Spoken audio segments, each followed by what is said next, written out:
Okay, so hello everyone and welcome back. Let's start and let's continue with in fact ionic equilibrium. उसी से हम अपना continue करते हैं. Ionic equilibrium में आपका main concept आ जाता है acid, base and salt. जिसमें से acid base के सारे definitions, all the three concepts, Arrhenius, Bronsted, Lowry and Lewis हमने पहले ही डिस्कस कर लिया है तीनों concepts. हमने एसिड्स का डिसोसिएशन भी डिस्कस कर लिया है. बट सपोज करिए किसी वीक एसिड, और इसके साथ ही हमने एक चीज और डिस्कस की थी, इलेक्ट्रोलाइट्स. हमने क्या डिस्कस किया था बेटा? इलेक्ट्रोलाइट्स. इलेक्ट्रोलाइट्स अगर हम देखें दो तरीके के होते हैं, या तो स्ट्रॉन्ग या फिर स्ट्रॉन्ग क्या होते हैं जो कंप्लीटली टूट जाए अगर आप उसका कोई सॉल्यूशन बनाते हैं, और अगर वो कंप्लीटली आयनाइज हो जाए या ऑलमोस्ट कंप्लीटली हो जाए तो हम उनको क्या बोलते हैं बेटा? Strong electrolyte. तो जैसे स्ट्रॉन्ग एसिड, स्ट्रॉन्ग बेस, उनके सॉल्ट्स इस कैटेगरी में आ जाएंगे बेटा. किस कैटेगरी में आएंगे?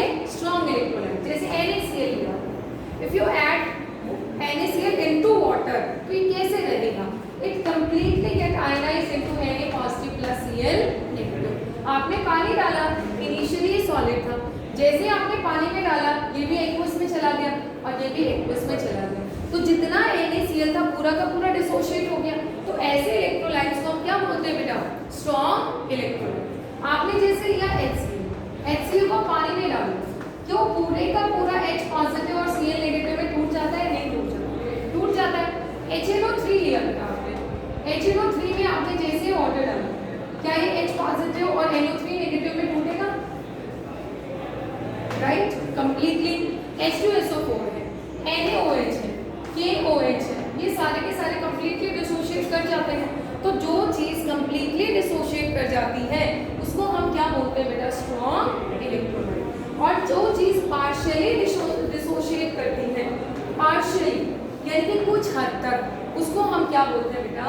Weak electrolyte. Right, weak electrolyte की कैटेगरी में वीक एसिड्स, वीक बेसिस और जनरली वीक एसिड और वीक बेस का सॉल्ट, इनके सॉल्ट भी इस कैटेगरी में आ जाते हैं. राइट, जैसे वीक एसिड आपने ले लिया CH3COOH, आपने ले लिया HCl, आपने ले लिया H2CO3, आपने ले लिया H3PO4 फॉस्फोरिक एसिड. ये जितने भी एसिड्स हैं क्या है बेटा? They all are weak acids. कैसे एसिड्स हैं? वीक एसिड्स हैं. आप वीक बेस की बात करते हैं जैसे अमोनियम हाइड्रोक्साइड, किस कैटेगरी में आता है? Weak base. किस कैटेगरी में आता है बेटा? वीक बेस की कैटेगरी में. नोट डाउन करनी है सारी चीजें, everything should be in your notebook. आपके दो चॉइसेस हैं, either you can go and you can note down the things while watching the video, or you can note down it right now.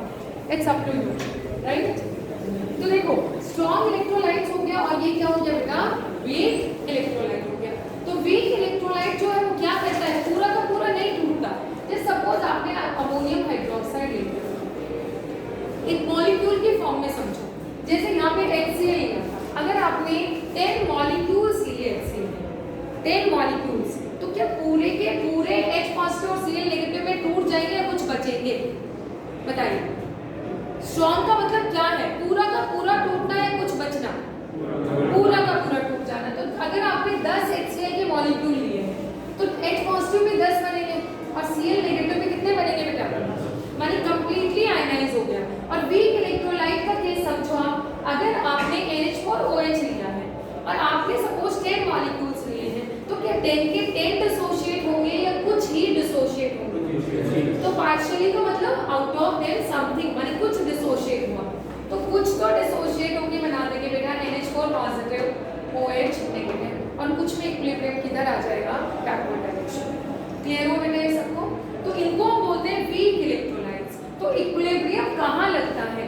देखो जब मैं HCl को लिखूं ऐसे, this is HCl breaks into H positive plus Cl negative जब हम पानी में डालते हैं. जब हम किस में डालते हैं? पानी में डालते हैं. अब मुझे बताना मैंने यहाँ पे क्या लिखा है? क्या मैंने एक ऐसा सिंगल एरो यूज किया है या डबल एरो यूज किया है? बताइए. सिंगल. सिंगल का मतलब क्या है? रिएक्शन सिर्फ और सिर्फ किधर जा रहा है आपका? फॉरवर्ड.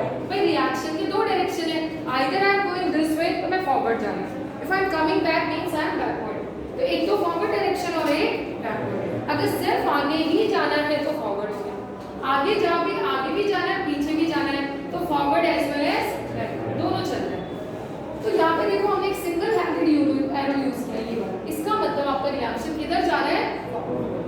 यहाँ पे देखो बेटा, यहाँ भी मैंने सिंगल हैंडेड एरो यूज किया NaCl के बेस पे, इसका मतलब रिएक्शन किधर जा रहा है? फॉरवर्ड। यहाँ पे मैंने एक सिंपल यूज किया ये वाला, तो ये साइन किसको इंडिकेट करता है? हम पहले भी पढ़ चुके हैं, this represents very good equilibrium. किसको रिप्रेजेंट करता है बेटा? ये इक्विलिब्रियम को रिप्रेजेंट करता है। और इक्विलिब्रियम कहाँ होता है? देखो अगर मैंने डिसाइड कर लिया कि मुझे जाना ही है वहां पे, तो मैं चली गई, एक डायरेक्शन में हो गया ये रिएक्शन, राइट। और अगर मेरा मन है कि मैं जाऊं या ना जाऊं, ये वाली सिचुएशन अगर है, तो ये दो स्टेप पे चला, जाए ना जाए, ऐसे चला ये वाली सिचुएशन। तो ये वाला स्टेप क्या है बेटा? दिस इज कॉल्ड इक्विलिब्रियम, कि आगे भी जाना है और पीछे भी जाना है। तो जब ऐसी सिचुएशन हो, forward as well as backward, तो वहां पे कौन सा साइन आ जाता है? इक्विलिब्रियम। और ये जनरली कहां पे एप्लीकेबल है? स्ट्रॉन्ग के केस में या वीक के केस में? वीक इलेक्ट्रोलाइट्स के केस में ये राइट। क्लियर हो गया सबको? अब हम लेते हैं वीक इलेक्ट्रोलाइट्स के अलग अलग केसेस। आपने अभी तक पीएच का कॉन्सेप्ट सबने पढ़ी है, पीएच पीओएच का रिलेशन आप सबको पता है, केडब्ल्यू सबको पता है। देखो मैं इंपॉर्टेंट फॉर्मूला एक बार फिर से लिख देती हूँ। अगर हम पीएच देखें, पीएच क्या होता है बेटा? Minus log of H positive ion concentration. जहाँ पे स्मॉल पी आ गया, कि पी स्मॉल है एच कैपिटल है, तो स्मॉल पी का अपना मतलब ही क्या होता है बेटा? माइनस। ध्यान रखना, अगर मैंने कहा किसी एसिड में HCl का कॉन्सेंट्रेशन है 0.1 मोलर, तो आपको पता है कि जितना HCl है उतना ही H पॉजिटिव मिलेगा कि नहीं मिलेगा? दिस इज स्ट्रॉन्ग इलेक्ट्रोलाइट और वीक इलेक्ट्रोलाइट। स्ट्रॉन्ग है तो पूरे का पूरा टूटेगा कि नहीं टूटेगा? अगर आपने इसके 5 मॉलिक्यूल लिए तो 5 H पॉजिटिव मिलेंगे आपको। तो अगर आपने 0.1 मोलर HCl लिया तो आपको H पॉजिटिव कितना मिलेगा बताओ? एक्वस मीडियम में ये भी 0.1 मिलेगा और ये भी कितना मिलेगा बेटा? 0.1। तो अगर अपना H पॉजिटिव का कॉन्सेंट्रेशन 0.1 है तो 0.1 को क्या लिख सकते हैं? 10 to the -1 हो गया अपना।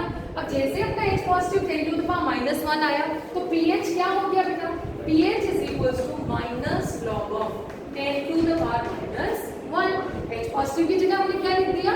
10 to the power -1।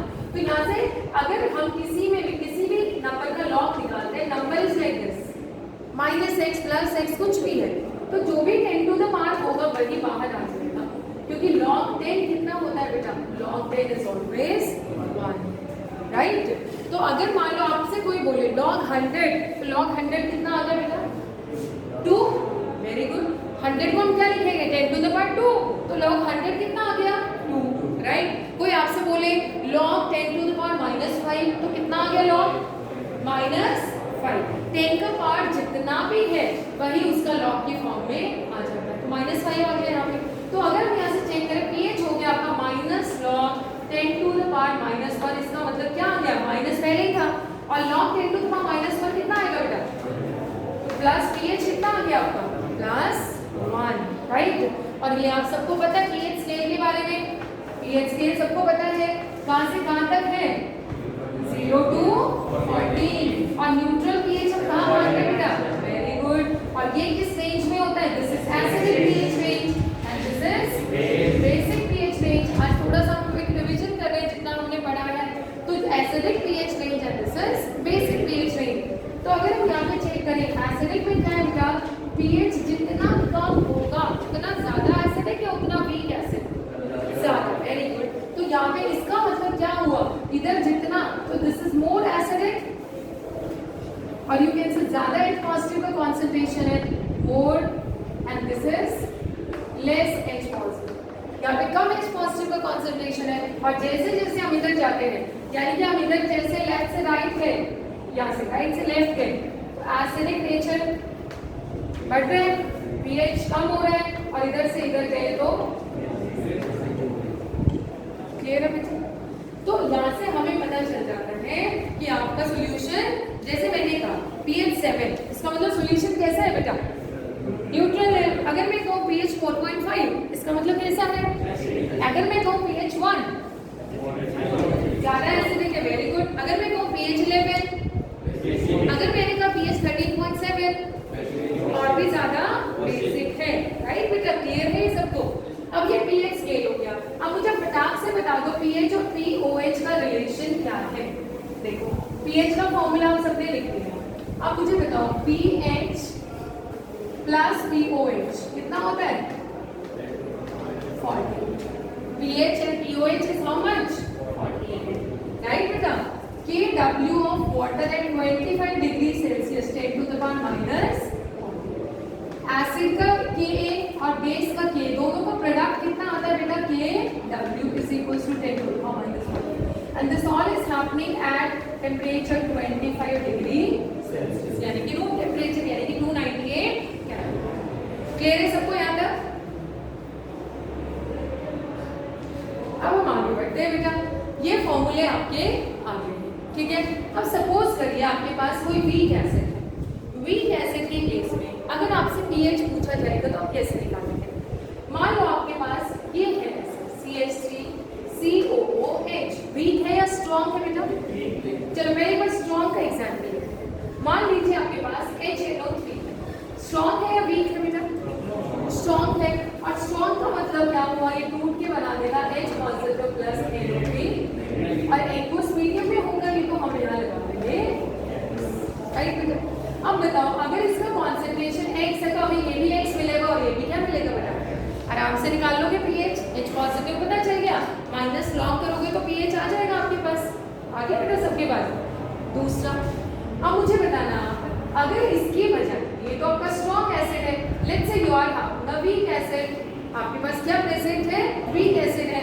Week acid is CH3COOH, acetic acid बड़ा कॉमन एसिड है जो वीक एसिड्स में आता है। पहले तो मुझे बताओ कि ये कंप्लीटली आयनाइज कर जाएगा या पार्शियली करेगा? तो क्या इक्विलिब्रियम साइन लगाना चाहिए बेटा? हमें लगाना चाहिए। तो ये जब टूटेगा तो क्या बनेगा? CH3COO negative plus